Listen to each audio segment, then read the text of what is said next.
Welcome मित्रों, हम परिस्थितियाँ नहीं बदल सकते, हम केवल मन स्थिति बदल सकते हैं। किसी ने ठीक कहा है, मैं लगा रहा था उम्र परिस्थितियाँ बदलने को गालिम, जिस दिन मन स्थिति बदली उसी दिन परिस्थितियाँ बदल गई। हम क्लास 12 का चैप्टर नंबर 1 पढ़ रहे हैं। इससे पहले हमने अध्ययन किया था गाउस के अनुप्रयोग में नंबर 1 अध्ययन किया था। आज अध्ययन करेंगे गाउस का अनुप्रयोग नंबर 2, अनंत लंबाई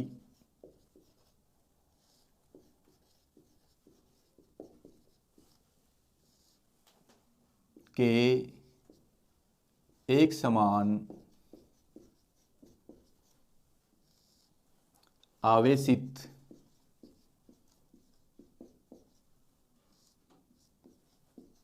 सीधे तार के कारण विद्युत क्षेत्र की तीव्रता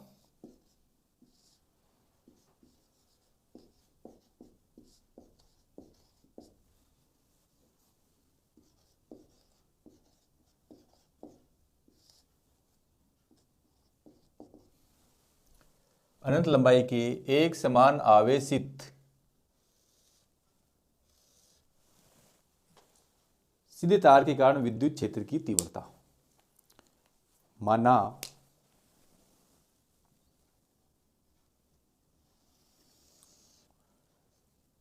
ये अनंत लंबाई का सीधा चालक तार है जिसका मध्य बिंदु O है। इस मध्य बिंदु O से समान दूरी पर दो अल्पांश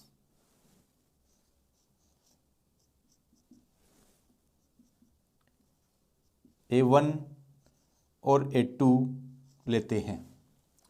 मध्य बिंदु O से R दूरी पर बिंदु P की तीव्रता ज्ञात करनी है। अल्फांश A के कारण विद्युत क्षेत्र की तीव्रता DE1 सदिश है। अल्फांश A2 के कारण विद्युत क्षेत्र की तीव्रता DE2 सदिश है। O से P दूरी से अल्फांश A1 थीटा कोण बनाते हैं, क्योंकि बिंदु O से A और A2 समान दूरी पर है। यदि ये थीटा है तो ये भी थीटा ही होगा। यदि मैं इसको आगे बढ़ाऊं तो इस दिशा में आपका होगा विद्युत क्षेत्र E सदिश। अब ये थीटा है तो ये भी थीटा होगा। शीर्षों में कौन से? ये थीटा है तो ये भी आपका थीटा ही होगा। हम क्या करते हैं, बिंदु P पर एक लंब खींचते हैं। बिंदु P पर एक लंब खींचते हैं। अब देखो, P को D के घटकों में विभाजित करते हैं। अब हम जानते हैं, सदिश में हम देखा है कि जिधर कोण बनता है उधर घटक DE2 cos थीटा होगा। DE2 cos थीटा, और इसकी विपरीत दिशा में DE2 sin थीटा होगा। ऐसे ही इसकी दिशा में DE1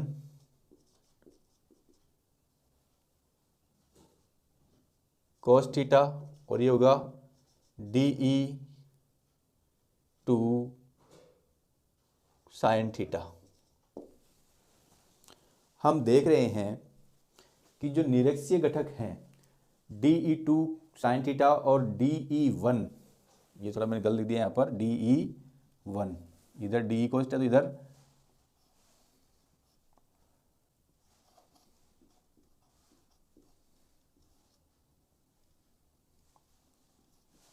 cos थीटा, और ये DE1 sin थीटा।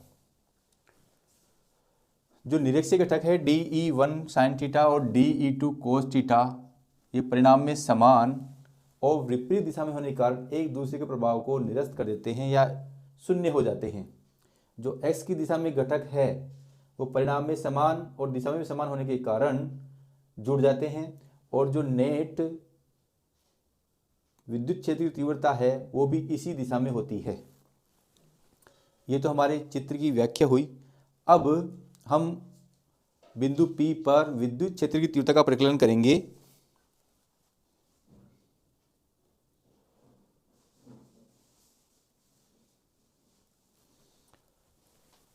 तो आप चाहो तो इसकी चित्र को हम लिख सकते हैं।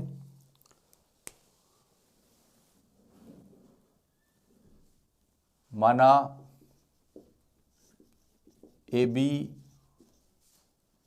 अनंत लंबाई का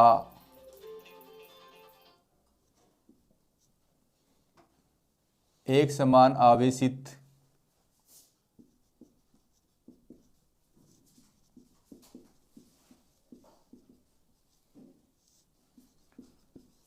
सीधा तार है जिसका मध्य बिंदु O है। देखो विद्यार्थियों, हमने कुछ नहीं किया, इस तार AB को माना है ये A है और ये B है जिसका मध्य बिंदु O है। जैसा इसका आरेख दे रखा है हमने वैसे ही लिखा है। आप जरूरी नहीं है कि जैसे मैंने लिखा है वैसे लिखो, बस इस डायग्राम का अर्थ स्पष्ट हो जाना चाहिए, ये चीज़ हम लिखेंगे। और इस डायग्राम का केवल दिशा बताने के लिए हम प्रयोग करते हैं, परिकलन में इसका बिल्कुल भी प्रयोग नहीं करेंगे कि जो आपका परिणामी विद्युत क्षेत्र की तीव्रता है वो किस दिशा में होगी, इसी के लिए इसका हम प्रयोग कर रहे हैं। अब बिंदु O से समान दूरी पर अल्फांश A1 वह A2 लेते हैं जिनके कारण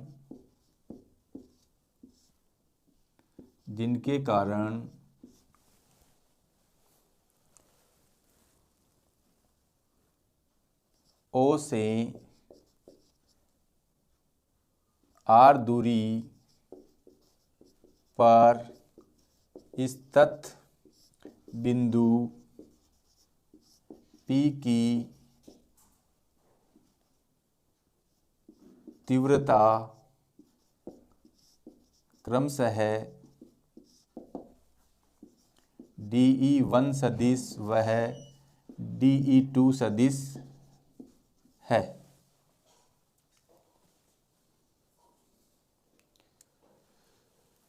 चित्रानुसार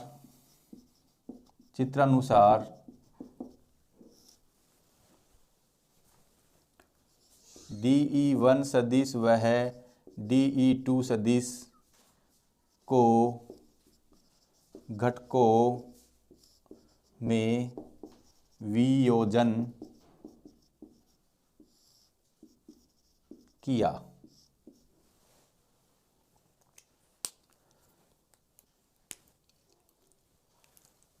निरक्षीय घटक, ये वाला घटक और ये वाला घटक निरक्षीय है क्योंकि x से 90 डिग्री पर है। निरक्षीय घटक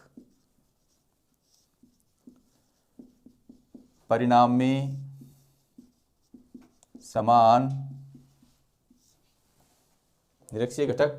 समान, वह दिशा में विपरीत होने के कारण एक दूसरे का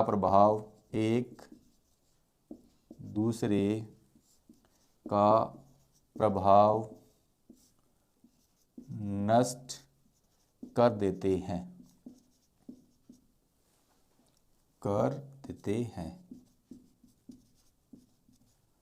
अक्षीय घटक अक्षीय घटक परिणाम में समान परिणाम व दिशा में समान होने के कारण जुड़ जाते हैं और परिणामी विद्युत क्षेत्र की दिशा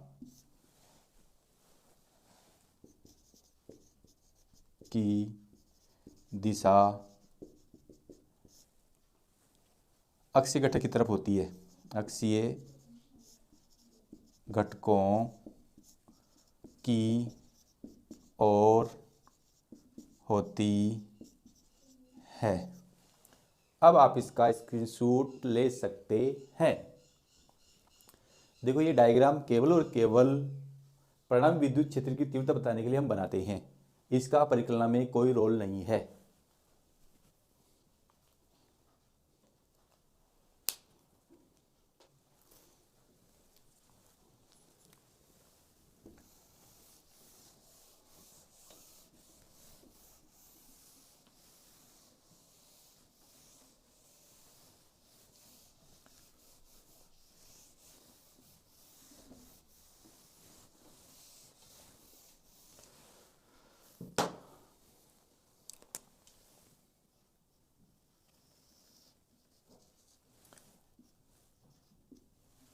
ए बी एक अनंत लंबाई का तार है जिसका मध्य बिंदु O है।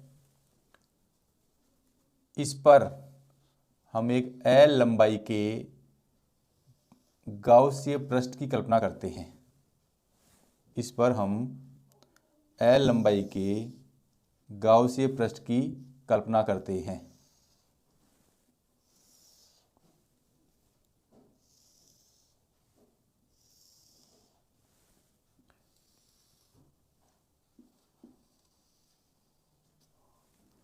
ये L लंबाई के हमने गाउसीय पृष्ठ की कल्पना करी। तो इसका पॉइंट नंबर हो जाएगा विद्युत क्षेत्र की गणना। विद्युत क्षेत्र की परिकल्पना।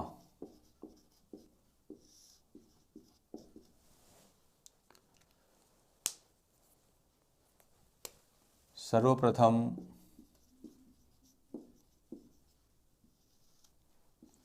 L लंबाई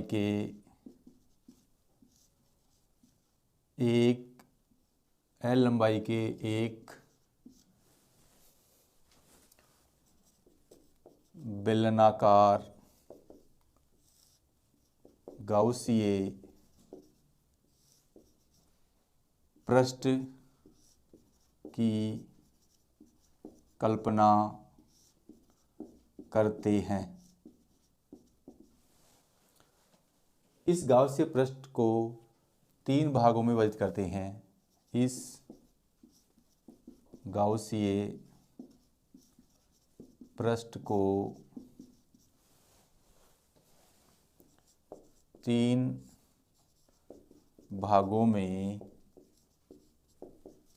विभाजित करते हैं। नंबर 1, ऊपरी वृत्ताकार पृष्ठ S1, निचला वृत्ताकार पृष्ठ S2 और तीसरा है बेलनाकार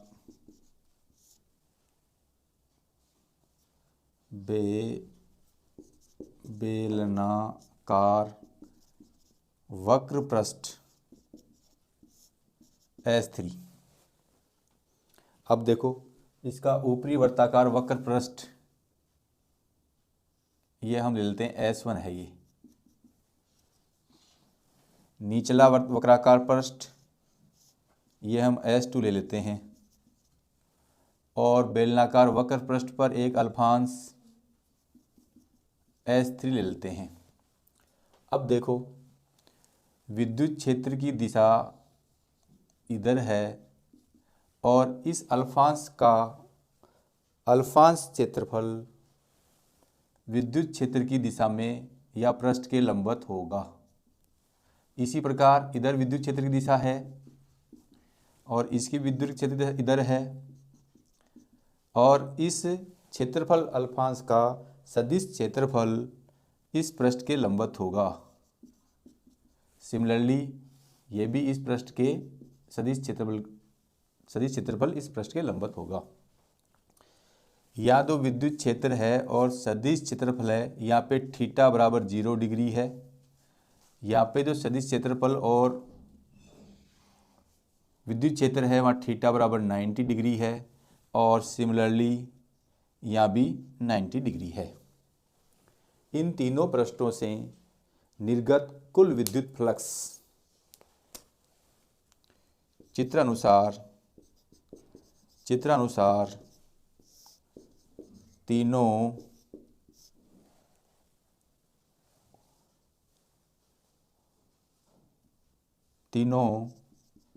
पृष्ठों से निर्गत विद्युत फ्लक्स बराबर S1 के कारण E सदिश डॉट dA सदिश, S2 के कारण E सदिश डॉट dA सदिश और S3 के कारण E सदिश डॉट dA सदिश। हम कुल पृष्ठ को फाई से मानते हैं या होती है। तो ये S1 कौन सा आपका, ये वाला। अब विद्युत क्षेत्र और क्षेत्रफल सदिश के मध्य 90 डिग्री कोण है, तो ये हो जाएगा EDA cos 90 प्लस ये S2 वाला है, ये भी 90 है, तो क्या हो जाएगा S2 EDA cos 90 plus S3 पृष्ठ में सदिश क्षेत्रफल और विद्युत क्षेत्र की दिशा के मध्य 0 डिग्री कोण है, तो ये हो जाएगा EDA cos 0 डिग्री। cos 90 का मान 0 होता है, तो ये आपका क्या हो गया S1 0 plus S2 0 plus EDA S3, ये टोटल 0 जाएगा। E इसमें से बाहर आ जाएगा S3DA। अब जो DF पृष्ठ है वो क्या है, बेलनाकार वक्र पृष्ठ है और बेलनाकार वक्र पृष्ठ का क्षेत्रफल होता है 2πRH। इसकी त्रिज्या हमने R ही मानी है और जो ऊंचाई है, जो लंबाई है वही ऊंचाई होगी, तो L बराबर R। तो ये क्या हो जाएगा DA इजिकल टू 2πRL, तो ये बराबर E बराबर जाएगा 2πRL, समीकरण नंबर 1। अब देखो हम जानते हैं कि रैखिक आवेश घनत्व रेखीय आवेश घनत्व बराबर आवेश बटा लंबाई। अनंत लंबाई के एक समान आवेशित तार के कारण विद्युत क्षेत्र होता, तो अनंत लंबाई का आवेशित तार की लंबाई L है और रेखीय आवेश घनत्व को हम लैम्डा से प्रदर्शित करते हैं। आवेश Q है, लंबाई L है, वर्ग गुणा करें तो Q बराबर हो जाएगा लैम्डा L। अब हम क्या करेंगे, गाउस के नियम से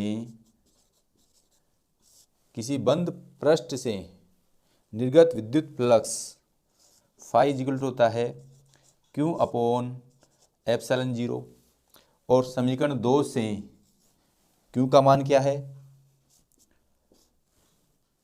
λL/ε0, समीकरण नंबर 3। अब आप इसका स्क्रीनशॉट ले सकते हैं।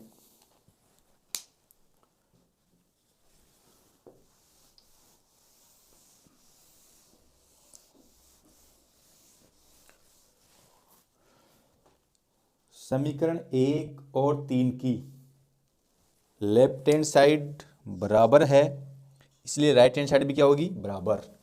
तो समीकरण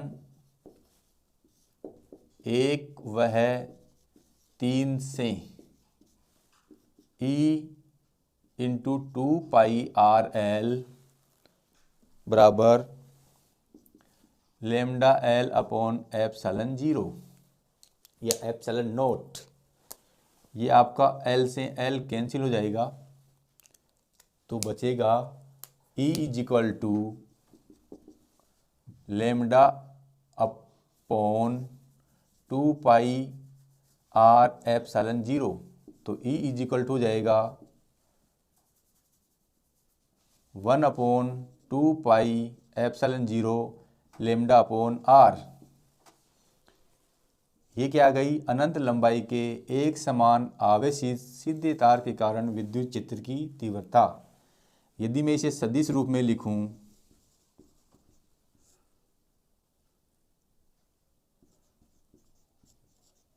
तो E सदिश is equal to 1/2π epsilon 0 lambda upon R cap या एन कैप क्या है,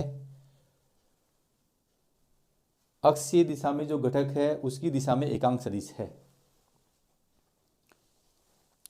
यहां हम देख रहे हैं कि इस सूत्र में जो विद्युत क्षेत्र की तीव्रता है वो समानुपाती है रेखीय आवेश घनत्व के, वो समानुपाती है 1/R के। जैसे जैसे दूरी बढ़ेगी विद्युत क्षेत्र की तीव्रता का मान कम होगा और रेखीय आवेश घनत्व का मान कम होगा, तो विद्युत क्षेत्र की तीव्रता का मान कम होगा, और अधिक होगा तो अधिक होगा। अब इन दोनों का हम ग्राफ देखते हैं।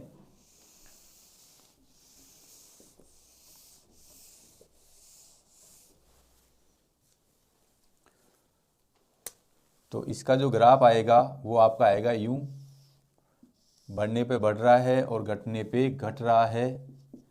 तो यहाँ तो x पर लेमडा लेते हैं और y पर विद्युत क्षेत्र की तीव्रता लेते हैं, तो ये एक प्रकार से मूल बिंदु जाती हुई रेखा प्रतीत होगी। और यदि हम इसका ग्राफ बनाएं, दूरी और विद्युत क्षेत्र की तीव्रता का ग्राफ बनाएं, तो r बढ़ने पर, जब r कम था तो विद्युत क्षेत्र तो अधिक होगी, और जैसे जैसे r बढ़ता जाएगा विद्युत क्षेत्र की तीव्रता कम होती जाएगी। तो ये आ जाएगा E अनुकंपाती 1/R का, और ये आ जाएगा E अनुकंपाती लेमडा। लेमडा क्या है, रेखीय आवेश घनत्व। तो ये आपके दोनों ग्राफ हो गए।